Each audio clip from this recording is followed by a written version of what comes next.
जियो तो अपने आत्मसम्मान के साथ, मरो तो अपने आत्मसम्मान के साथ। तो भैया जितने भी युवा साथी समाज के लिए काम करें और समाज में शान से रहें। ये गिर्राए पहलवान तो अपनी जान हथेली पे लेकर जब बघेल समाज ऊपर ले जाएगा एक दिन। जब हमारा बालक हमें छोड़कर चला गया तो हमें भी जिंदगी जीने की कोई चाहत नहीं है। और जो मैं सोचना के बना के बोल रहा है गिरिराज पहलवान, बजरंग बाबा ही सौगंध, हमें जिंदगी जीने की चाहत नहीं है। अगर जिएंगे तो अपने घर लिए समाज के लिए और मरेंगे तो अपने समाज के लिए। और इस समाज के मन से मैं शपथ लेता हूँ, ना मुझे नेता बनना, ना तुम लोगों में से वोट चाहिए। बस मेरे समाज का उठा हुआ सर चाहिए पकड़ के साथ। मेरे समाज की नेक भी नीचे नहीं हो पाए। बुलबुल के चंगुल में कभी बाज नहीं होते, बुलबुल के चंगुल में कभी बाज नहीं होते, और बुज़दिलों के हाथों में कभी राज नहीं होते। आदत पड़ जाए जिस कौम को गुलामी की, उस कौम के सर पे कभी ताज नहीं होते, कभी ताज नहीं होते। तो राजनीति करना है तो अपने आत्मसम्मान के साथ करो। जो भी व्यक्ति समाज को समर्पित होगा और हमारी टीम से जो मदद चाहेगा तो आधी रात को राजा भैया, संजीव भाई, गिरिराज पहलवान, रंजीत भाई, भारत भाई, गोविंद भाई आधी रात को तुम्हारे लिए खड़े हो जाएंगे। तुम एक बार मान सम्मान तो दो हमारी टीम को। गिरिराज भाई हमारा इस मंच पर मौजूद है। पहलवान ने अपने बेटे को खोया है, तो मैं सम्मान देना चाहता हूँ, भाइयों को सम्मान देना चाहता हूँ। बुराई करते हैं और इन बुराइयों से पल्ला झाड़ो, इन बुराइयों से दूर रहो। अपना रास्ता ऐसा चमका दो कि बुराई छोटी पड़ जाए। अपनी रेखा ऐसी खींच दो पूरे हिंदुस्तान में तुम्हारा नाम चले, हर मंच पर तुम्हें याद किया जाए।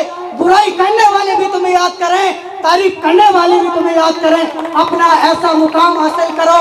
आज सोशल मीडिया की सुर्खियों में मेरा नाम चलता है। कुछ लोग तारीफ करते हैं, कुछ लोग बुराई करते हैं, उसका जवाब मैंने आज तक नहीं दिया है। जो बुराई करता है उसको भी धन्यवाद, जो तारीफ लिखते हैं उसको भी धन्यवाद। मैं कभी विरोध करके अपने लोगों को नीचा दिखाने का काम नहीं करता हूँ, ये मेरा संकल्प है। अपने रास्ते खुद बनाओ, अपनी आवाज में शेरों की तरह दौड़ो, अपनी आवाज को बुलंद बनाने का काम करो। अपने आप गली हो जाएगी, अपने आप सरकारें तुम्हारे सामने नतमस्तक हो करके तुम्हें टिकट देने को मजबूर कर देंगी। ऐसी ताकत बनाओ, ऐसा कलेजा बनाओ, ऐसी कुर्बानी दो, ऐसा त्याग दो, तभी जाकर के आप इस समाज की गोद में बैठ करके आप पूरे देश के नेता बन सकते हो। ऐसे नेता नहीं बन सकते कि आप एक दूसरे को आप नीचा दिखा करके उनको शहीद करते चले जाएं। ऐसा कोई नेता नहीं बनता। नेता बनता है जो अपनी बाजुओं में ताकत रखता है और सभी लोगों का दिल जीत करके, दिल जीत लो, चाहे वो भाजपा के हो चाहे कांग्रेस के हो, अपने आप तुम्हें गोद में ले लेंगे, अपने आप गले में लगा लेंगे और तुम्हें ऊपर कंधों पर बिठा लेंगे। ऐसे एक दूसरे को नीचे दिखा करके, एक दूसरे लोगों के खिलाफ भड़काऊ भाषण देने से आप राजा नहीं बनोगे। राजा तब बनोगे जब उनका दिल जीत लोगे। दिल जीतना सीखो, ऐसी मेरा निवेदन है। यह मेरा कोई राजनीतिक भाषण नहीं है, मैं एक समाज का बेटा हूँ और अर्जुनपुरा में मुझे समाज के लोगों ने याद किया है। मैं अपनी समाज को जागृत करने के लिए आया हूँ। मेरे लिए सभी समाज एक समान है। पत्रकार किसी एक जाति का नहीं होता, राजनेता भी किसी एक जाति के लिए नहीं होता है, उसके लिए सभी जाति एक समान होती है।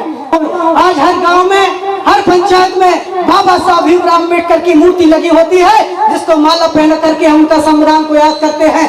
वैसे ही मैं आपसे आरजू करना चाहता हूँ, वैसे ही मैं आपसे विनती करना चाहता हूँ कि आज जो मंच पर युवा बैठे हैं वो आपको ये बताने आए हैं कि आप लोक माता अहिल्याबाई होलकर की मूर्ति लगाओ। लोक माता अहिल्याबाई होलकर की हर घर में तस्वीर होना चाहिए। लोक माता अहिल्याबाई होलकर की हर गांव में मूर्ति होना चाहिए। जिस तरीके से आप कथा भागवत भंडारे करके आप लाखों रुपए लगा देते हो, मैं आपकी धर्म की आस्था के खिलाफ नहीं बोलने आया हूँ। मैं आपसे चाहता हूँ कि जिस देवी ने समूचे विश्व में अपना स्थान स्थापित किया, आज भारत के प्रधानमंत्री से लेकर सारे लोग लोक माता अहिल्याबाई होलकर की प्रतिमा लगाने को मजबूर हैं। मैं आपसे चाहता हूँ कि भागवत से अच्छा है कि चंदा इकट्ठा करके अपने घर में लोक माता अहिल्याबाई होलकर की तस्वीर लगा दो, मूर्ति लगा दो। मेरी आपसे मांग है। और जब मूर्ति आपकी लगेगी, लोग आएंगे, राजनेता आएंगे, तो उन्हें याद आएगा कि ये बघेल वंश की थी, महारानी थी। लोगों को बघेल वंश का इतिहास समझ में आएगा। बघेल वंश का जो बघेल वंश थे हमें अपना इतिहास समझ में आएगा। कोई सीमा नहीं और पृथ्वी का कोई तोल नहीं और साधु की कोई जात नहीं। कोई भाषण देने नहीं आया था। परिंदों को मंजिल मिलेगी हमेशा, क्योंकि फैले हुए उनके पंख बोलते हैं। कोई लोग रहते हैं खामोश, अक्सर जमाने में जिनके हुनर बोलते हैं। भाइयों, मेरी माँ 42 साल, मेरे पिताजी 50 साल समाज की सेवा उन्होंने की। अब मेरी भी समाज में वापसी है। किसी भाई को अगर ब्लड की जरूरत पड़ जाए, किसी भाई का पर्स चोरी हो जाए, किसी भाई की पेट्रोल खत्म हो जाए, तो गोविंद गुरुदासी रात को 12 बजे फोन लगा लेना और गूगल पे फोन पे सब चलाता हूँ मैं। भाइयों, यहाँ आपके क्षेत्र में और पूरे भारतवर्ष में जहाँ मेरा गढ़रिया समाज रहता है, जैसे गिरिराज पहलवान और गोविंद गुरुदासी जय और गुरु की जोड़ी बन के एक काम कर रही है समाज के लिए। मैं भाइयों, मेरी छोटी छोटी बहनें, मेरे छोटे छोटे भाई, मैं उनके लिए 3-3 कॉपियां और एक पेंसिल और मैं 2024 में लागू करना चाहता हूं और हर गांव के अंदर एक लाइब्रेरी खुलवाना चाहता हूं। और जितनी भी मेरे चालों क्षेत्र में जितनी भी पंचायत है, उनमें 4-4 कुर्सी और एक तख्त अपनी राशि से लगवाना चाहता हूं। और भाइयों, ये तो मातेश्वरी अहिल्याबाई का एक बोर्ड अनावरण करने के लिए हम किस भाषा में भी जा रहे थे। कुछ भाइयों का फोन आया था कि भाई कुछ दूसरी समाज के लोग ऑब्जेक्शन उठा रहे हैं, तो इसलिए वहाँ बोर्ड नहीं लग पाया। मैं और गिरिराज पहलवान 5 तारीख को बदायूं में एक पहले बोर्ड को उखाड़ दिया गया था, डंके की चोट पर उसको अनावरण करवा के आए। तो कुछ लोगों के, अनुसूचित जातियों के लोगों के मेरे पास, मेरे गिरिराज भाई के पास, कोई कहता है कि मैं क्राइम ब्रांच से बोल रहा हूँ, कोई कहता है मैं कुछ से बोल रहा हूँ, हमें धमकाने का काम कर रहे हैं। तो भाइयों, आपको डरने की चिंता नहीं है। गोविंद गुरुदासी एक समंदर है, समंदर। मेरे पिताजी एक बहुत गरीब व्यक्ति थे, गढ़रिया समाज से आते थे। उन्होंने पालन पोषण करके हमें पढ़ाया लिखाया और व्यापार में तब्दील किया। तो भाइयों, मैं आपसे ये कहना चाहता हूँ, पढ़ो लिखो और रोजगार में अपना कदम लगाओ। अगर मेरा एक ही उद्देश्य है बिजनेसमैन बनना, अगर कोई भाई मुझसे जुड़ना चाहता है तो मेरा किसी भी भाई से नंबर ले लेना और आधी रात को फोन कर देना। और मथुरा की पावन धरती पर उसका मोस्ट वेलकम, उसका स्वागत है, जिसका आपको करना गोविंद गुरुदासी की तन मन धन से उसमें सेवा रही।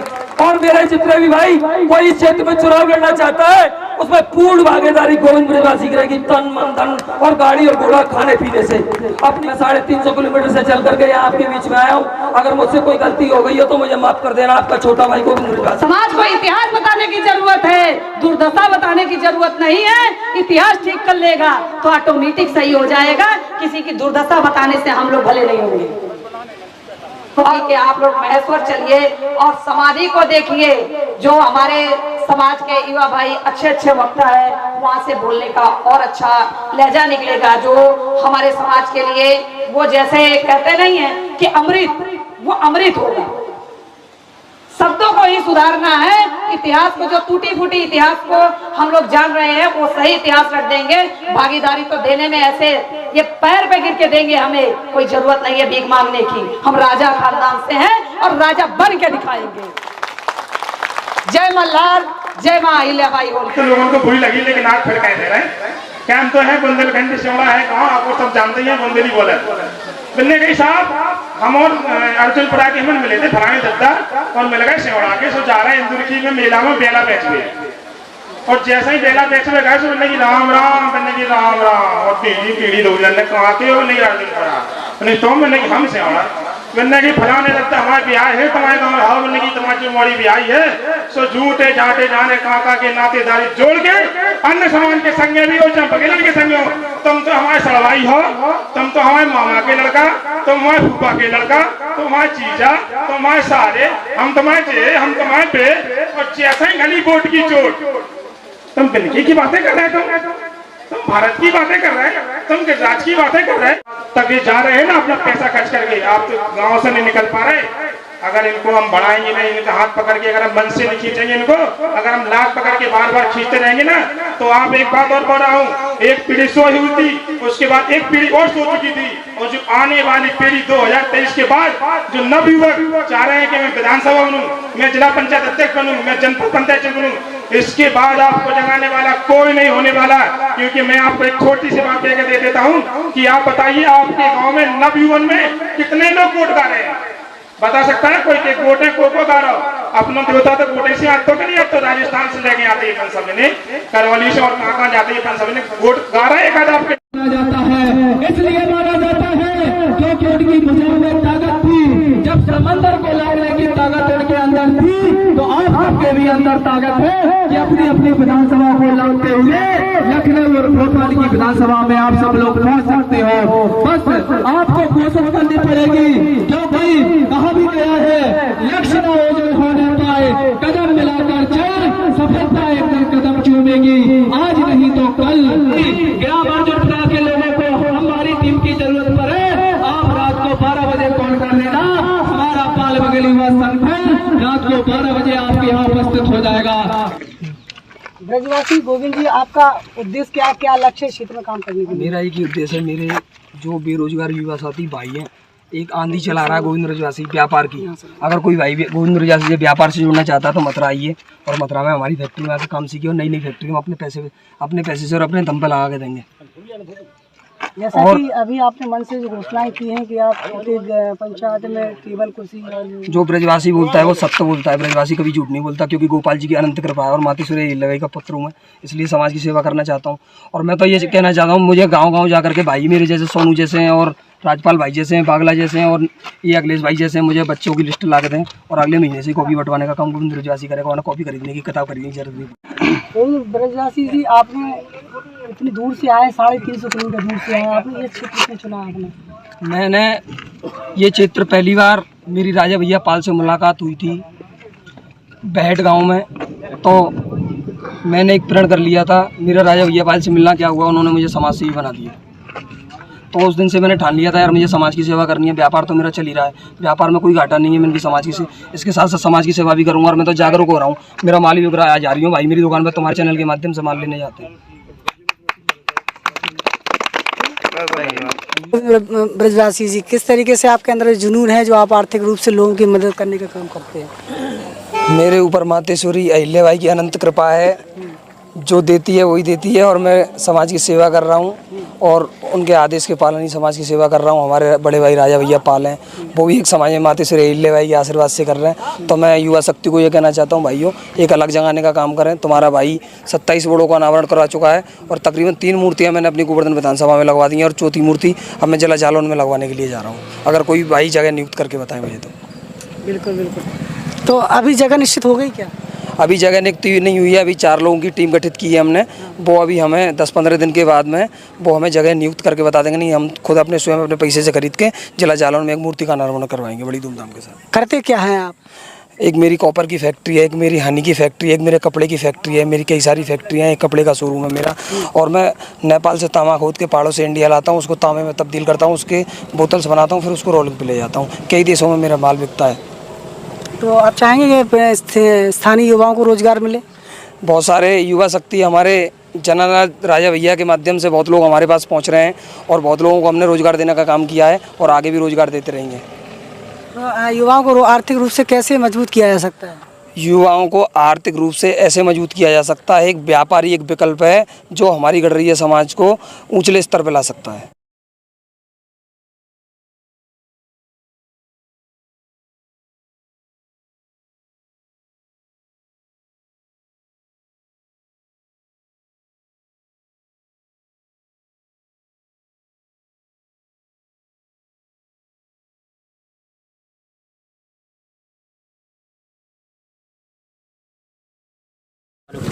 हमारे साथ इस कोंच क्षेत्र के स्थानीय पत्रकार भी हैं, बड़े समाज सेवी हैं, बाबूराम पाल हमारे साथ जुड़ रहे हैं। किस तरीके से समाज में क्रांति लाई जा सकती है? हम जब गांव-गांव जाके लोगों को जागरूक करेंगे। असल में है क्या, पाल समाज थोड़ी शिक्षा से पीछे रही है। आप देखें अभी कुछ वर्षों से हम लोग शिक्षा में जागरूक हो रहे हैं, तो हमारा मतलब वही है कि शिक्षा वो कुंजी है जिससे हर ताला खोला जा सकता है। जब हम शिक्षित होंगे तो जागरूक होंगे, जब हम जागरूक होंगे तभी किसी चीज़ को हासिल कर पाएंगे। बिल्कुल बिल्कुल। तो सामाजिक स्तर, आपको नहीं लगता कि अहिल्याबाई होलकर की मूर्ति जगह जगह लगना चाहिए जैसे बाबा साहब की लग रही है? बिल्कुल, ये बात भी सही है कि जब हम अपने पूर्वजों को याद करेंगे तो हमारी आने वाली पीढ़ी भी याद करेगी। कुछ मतलब हमारे पूर्वजों को रहा है, जो पिछले जो पीढ़ी गई है कि उन लोगों ने अपने पूर्वजों को छोड़ा है, तो आज हमें बताना पड़ रहा है। ये बात सत्य है कि जैसे अम्बेडकर जी की मूर्ति लगी है, किसी को बताना नहीं पड़ता है, ऐसी अहिल्याबाई होलकर जी की मूर्ति हर जगह लगेगी। ये मान लो अगर हर गांव नहीं तो हर जिले, हर तहसील, हर नगर में, बड़े बड़े शहरों में लगेगी तो लोगों को ये बताने की आवश्यकता नहीं होगी कि अहिल्याबाई होलकर पाल समाज से हैं। और ये पाल समाज की बहुत ही अच्छी, ये कह लें कि उस टाइम हम मुसलमानी शासन से बाहर आ रहे थे, उस टाइम की बात है जब अहिल्याबाई होलकर जी का राज चल रहा था, तो उन्होंने काफ़ी संघर्ष किया। जितने भी मंदिर मुस्लिम शासन में तोड़े गए थे उन सब मंदिरों का जीर्णोद्धार किया और भी कई नए मंदिर बनवाए उनने। तो इसी को सनातन धर्म को फिर से दोबारा से स्थापित किया उन्होंने। कि कैसे आए, कैसे लोग माता अहिल्याबाई होलकर की स्थापना हो जब पूरे देश के अंदर। माननीय पत्रकार महोदय, आपने बहुत अच्छा ये प्रश्न उठाया और आपके चैनल के माध्यम से मैं भारत देश की जनता को बता देना चाहता हूँ, world shepherd is the leader of world, example Barack Obama. गडरिया ही पूरे संसार का लीडर है। जैसे लोक माता अहिल्याबाई होलकर ने जो मुस्लिम शासन काल था, उन्होंने हमारी मूर्तियां ध्वस्त की और दोबारा से जीर्णोद्धार कराया। वो देवी एक स्वरूप थी और पाल बघेल धनगर समाज की वो देवी थी, उसी में जन्म लिया।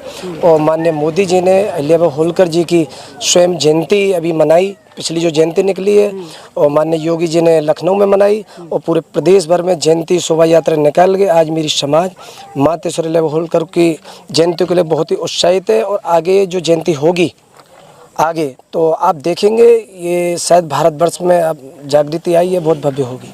शासकीय अवकाश घोषित क्यों नहीं हो रहा है जो कि सभी महापुरुषों का होता है? जी बिल्कुल, ये भी आपका बहुत अच्छा प्रश्न है। हम माननीय मोदी जी से मांग करेंगे, योगी जी से मांग करेंगे, जो सभी महापुरुषों के अवकाश घोषित हैं तो माता अहिल्याबाई होलकर जी का भी अवकाश घोषित हो। हम आपके चैनल